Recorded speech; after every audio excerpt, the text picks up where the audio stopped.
നമ്മുടെ രാജ്യത്തുള്ള ബഹുഭൂരിപക്ഷം പൗരന്മാരുടെയും കർണപുടങ്ങളിൽ ഒരു ചോദ്യം ഉയരുകയാണ്: ആരുടേതാണ് ഈ ഇന്ത്യ? അപ്പോൾ തന്നെ രാജ്യത്തിന്റെ ചില കോണുകളിൽ നിന്നും ഉത്തരമുയരുകയാണ്: ഇത് ഞങ്ങളുടേതാണ് എന്ന്.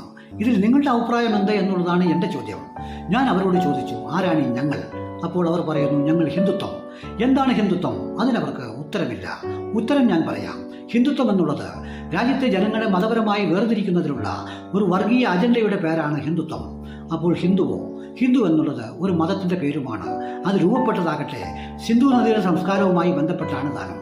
ആ സംസ്കാരം മറ്റ് വിദേശ രാഷ്ട്രങ്ങളുടെ സംസ്കാരവുമായി രൂപപ്പെടുകയും ഐക്യപ്പെടുകയും അങ്ങനെ ഹിന്ദായി, സിന്ധായി, ഇന്ത്യയായി രൂപപ്പെട്ടതാണ് ഇന്ന് നമ്മൾ കാണുന്ന ഈ ഇന്ത്യ. ആ ഇന്ത്യയെ നമുക്ക് ഇങ്ങനെ തന്നെ നിലനിർത്തണ്ടേ?